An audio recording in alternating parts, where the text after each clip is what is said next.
I hope everybody is okay. उम्मीद है कि आप सारे ठीक ठाक होंगे। अल्लाह आपको ठीक ठाक रखे, अच्छे अल्लाह अपने फ़ज़ल करम से रखें। हमेशा अल्लाह से दुआ करना चाहिए कि अल्लाह हमें अच्छा फ़ज़ल करम में रखे, फ़ज़ल करम में रखे। वल्लाहु मुहीतुम बिल काफ़िरीन। अल्लाह काफ़िरों को नहीं पसंद करता, अल्लाह जो दुआ मांगते हैं उनको लोगों को पसंद करता है। तो मैं क्या पका रही हूँ। आज मैं चावल मतलब चिक पीस चावल पका रही हूँ। गाजरें थोड़ी सी डाल रही हूँ क्योंकि गाजरें जो होती हैं वो बहुत अच्छी होती हैं खाने के लिए। तो आप लोग भी यूज़ किया करें। ऐसे बच्चे तो खाते नहीं हैं तो, लेकिन हांडी में जब जाते हैं तो खा लेते हैं क्योंकि सख्त होती हैं तो उनको चबाना अच्छा नहीं लगता। तो ये जब सॉफ्ट हो जाएंगी ना तो फिर इनको अच्छा लगेगा। तो ये मैंने पहले डाला है एक ऑयल। वो मैं आपको पहले पिछली रेसिपी में बता चुकी हूँ। 3 चमचे में डालती हूँ ऑयल की। और एक मैंने प्याज किया गट्टा डाला है, जैसे मतलब एक उसका जो होता है लूफ डाला है। और ये 2-3 गाजरें ली हैं और ये मैं इनको काट रही हूँ ऐसे। आज मैं ये बता रही थी कि मैंने आज टीचर से सुना। खैर मेरी टीचर तो माशाल्लाह बहुत आगे चली गई हैं। मैं जब मुझे टाइम नहीं मिलता तो मैं कुरान मेरा पीछे हूँ मैं ना, तो मैं उनकी रिवाइंड करती रहती हूँ लेसन्स ना। तो आज मैं पाई थी कि कुरान के बारे में ना, तो वो कह रही थी कि मतलब कुरान को ना आप जैसा भी पढ़ना चाहते हैं पढ़ा करें ज़रूर ना, उसके फ़ायदे ज़रूर मिलते हैं। एक बंदा जो कुरान को सही तरीके से पढ़ता है उसको तो फ़ायदा मिलता है, और जो एक हल्का के पढ़ता है मतलब सही तरह नहीं पढ़ सकता तो उसको भी डबल फ़ायदा मिलता है। ये मत समझे। लेकिन आज का लोगों का ये ट्रेंड हो गया है कि जब लोग कहते हैं मुखरज के साथ पढ़ें, ये पढ़ें, मतलब वो नहीं होता जैसे कपड़ों के डिज़ाइन हो गए, हाई डिज़ाइनर पहने, इसको ये पहनो, इसका ये पहनो। तो इसी तरह कुरान पढ़ने वाले भी जो मोमन लोग हैं वो तो नहीं ख्याल रखते। वो तो बस पढ़ते हैं, बस कहते हैं अल्लाह कबूल करने वाला है, जैसा भी हमने पढ़ा ना, हमारी नीयत अच्छी थी हमने पढ़ा। लेकिन आज का ये जो नहीं नया जो ट्रेंड चला हुआ है मुखरज के साथ पढ़ें, ऐसा नहीं पढ़ें। तो वो कह रही थी कि आप जैसा भी पढ़ना चाहते हैं पढ़ें, क्योंकि आपकी जो है ना हमारी जो कुरान हमारी लैंग्वेज अरबी लैंग्वेज नहीं है, हमारी उर्दू लैंग्वेज है। तो बच्चों को सेका नहीं आती, तो बच्चों को पढ़ते वक्त उनको डिस्करेज मत किया करें। जैसा भी वो पढ़ते हैं उनको पढ़ने की तरफ लाया करें। खुद ब खुद अल्लाह जो होता है वो जब सलाहियत दे देता है ना पढ़ने की कुरान, तो वह खुद ब खुद बंदे को ना उसमें ख़राबियाँ भी नज़र आना शुरू कर देती हैं और अच्छाइयाँ भी नज़र आना शुरू कर देती हैं। तो वो कह रहे थे कि जैसे ये तो कोशिश करनी चाहिए कि हम बिल्कुल ना मुखरज के साथ पढ़ें, तरीके के साथ पढ़ें। लेकिन अगर हमें अब नहीं आता तो कुरान पढ़ना छोड़ ना दें, क्योंकि कुरान जो पढ़ता है ना तो वो आसानियाँ, कुरान जो नमाज को पढ़ता है वो बिल्कुल आसानियों में रहता है। और जो कुरान को छोड़ देता है तो वो क़यामत वाले दिन उस पर वो एक भारी मतलब भारी बनेगा। इसी तरह रात को सूरत मुल्क भी पढ़ा करें। ये कहते हैं जो ऐसी सूरत है कि ये सूरत मुल्क और सूरत बकरा की आखिरी आयत जो है ना वो पढ़ा करें, तो वो आपको जन्नत की तरफ लेकर जाती हैं। तो कोशिश किया करें कि आप कुरान को ज़्यादा पढ़ने की कोशिश करें और मत ये सोचा करें कि मेरी आवाज़ सही नहीं है, मेरी आवाज़ नहीं थी। क्योंकि जो बंदा ऊंची आवाज़ से पढ़ता है वो सदका करता है, ऊंचा सदका करता है, और जो आहिस्ता आवाज़ में पढ़ता है वो खामोशी से सदका करता है। तो वही ये कहते हैं ना कि गाना हर किसी को आता है और रोना भी हर किसी को आता है। तो इसलिए कुरान पढ़ते वक्त मत ये सोचा करें कि हमारी आवाज़ सही जा रही है या हमारा सही लफ्ज़, बस यही कोशिश किया करें आपने लफ्ज़ सही बोला, आपने सही पढ़ा तो आपका जा रहा है ना पा रहा है। ये मैंने डाल दिए गाजरें डाली हैं और ये डाली हैं। इसके बाद मैं सिर्फ पानी डालने लगी हूँ, सिंपल पानी डालने लगी हूँ, क्योंकि मैंने इनको बिल्कुल जैसे लाइक बॉयल डालना है ना। क्योंकि ये मैं डब्बे का चिक भी यूज़ कर रही हूँ, क्योंकि ये ऑलरेडी गले होते हैं, तो इसलिए मैं इनको दोबारा नहीं करूँगी। हर बंदे को अपना अपना स्टाइल होता है, तो इसलिए जैसा वही कहती है ना कुरान पढ़ने का भी अपना अपना स्टाइल होता है। तो इसलिए कुरान को मत छोड़ा करें, पढ़ा करें ज़रूर। वो वही कहते हैं अगर कुरान पढ़ने वाले को इतना फ़ायदा मिलेगा तो जो छोड़ते हैं उनको खसारा है। तो आप खुद सोचें, खसारा जो होता है वो 3 तरह का एतराज़, अल्लाह ताला की चीज़ों को ना मानना, और इसकी सबकों को ना आप उसको इनकार कर देना। जैसे कोई ऐसी चीज़ का बयान, जैसे हलाल हराम को आप उसका ख्याल ना रखना, और जैसे कोई ऐसे किस्से हैं, जैसे अगर आप इस पर बिलीव ना करें कि ये वैसे ही किस्से हैं, जुल्करनैन का किस्सा है, जूझ मजूज का किस्सा है और दूसरों का किस्सा है, तो आप कहें नहीं ये तो वैसे ही है, या आप गूगल पर जैसे जूझ मजूज की वो दीवार है, तो आप उसको कहें कि ये तो नहीं है, तो मैं कैसे हम ढूंढें इसको। तो ये होता है। तो ये सिंपली मैंने चावल डाल दिए हैं इसके अंदर।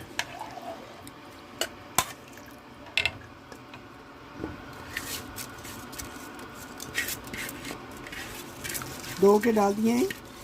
तो यहाँ का जैसा मैं कहती हूँ ना, आटा पानी का कम लेता है, तो इस तरह यहाँ के चावल भी जो ना वो ज़्यादा पानी नहीं लेते, तो बस धो के ना डालते। पाकिस्तान वाले जो चावल होते हैं ना वो सख्त होते हैं, असली बनास्पति होते हैं ना, तो यहाँ के बेचारे ठंडे ठंडे होकर ना, तो उनका जो होता है ना सख्तीपन ख़त्म हो जाता है। तो जैसे इंसानों में नहीं होती है, हम लोगों में भी सख्ती ख़त्म हो गई है इनका वादा देख देख के, हम वो सख्त बंदे नहीं रहे। तो इस तरह ये भी है इनका।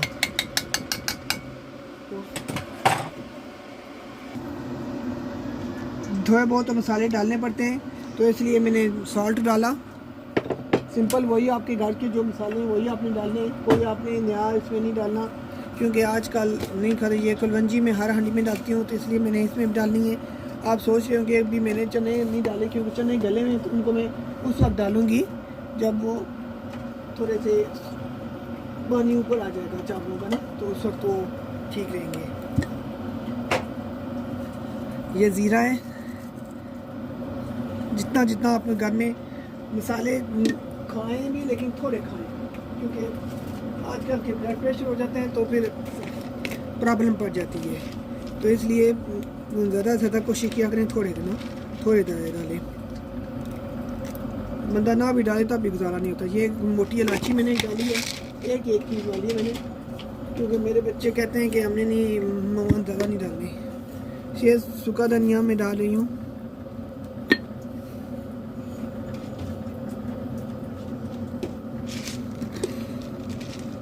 ये 5 से 6 मैंने काली मिर्चें डाली हैं, राह है बिल्कुल ना वो।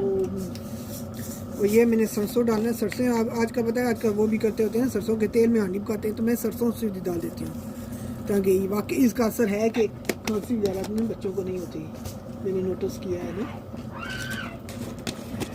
आज का छुट्टियाँ हुई हुई हैं, तो आपने स्क्रीनिंग की आवाज़ आ रही होगी मेरी मूवी में। तो मेरे बच्चों को ना क्या करें, ये कहाँ जाएँ, इस मुल्क में यही होता है कि उनको जितना मर्जी चुप कराओ, लेकिन बोलते ज़रूर है। चले, हमारा भी टाइम आएगा। मेरा बच्चा क्या कहता होता है, मेरा भी टाइम आएगा। पता नहीं वो किस चीज़ का वेट कर रहा है। माँ बाप तो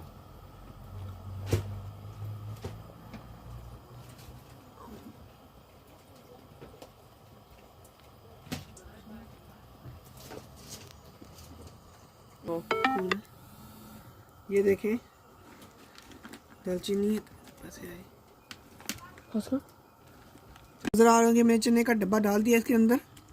तो अब मैं आपको थोड़ी देर बाद मिलती हूँ, जब ये पानी सूख जाएगा तो फिर मैं इसकी आखिरी कंडीशन आपको शक्ल इसकी दिखाऊंगी। तो मेरा फिर वही लेसन है कि आप कुरान को पढ़ा करें। हज़रत आयशा जो करती थी ना, वो एक लाइन भी पढ़ देती थी और फिर उस पर गौर व फिक्र करती थी। और पहले लोग ऐसे करते थे कि वो 10 आयतें पढ़ते थे, वो उस वक्त तक आगे नहीं पढ़ते थे, कि कहते थे जब तक हम उस पर अमल ना कर लें। तो इसलिए कुरान को सुकून से पढ़ना सवाब है, लेकिन उस पर उसकी जो तालीमात है उसको उस पर अमल करना सबसे ज़्यादा ज़रूरी है। उसको मन नहीं समझना। ये नहीं कि अब हम स्टाइल बना रहे हैं, जैसे म्यूज़िक का स्टाइल है, मेरी आवाज़ ऐसी है, मेरी आवाज़ ऐसी है, और बीच में समझ ही ना हो, वत्तकुल्लाह का मतलब ही ना समझाओ, अल्लाह से डरो, या ज़नू बिलगैब, तो ये भी ना आपको पता हो, समझ आ रही हो, या जन्नत या दोज़ख के बारे में भी आपको पता ना हो, लेकिन आप अपना स्टाइल से कहें जी हमारी बड़ी अच्छी आवाज़ है कुरान में, तो इसका कोई फ़ायदा नहीं है।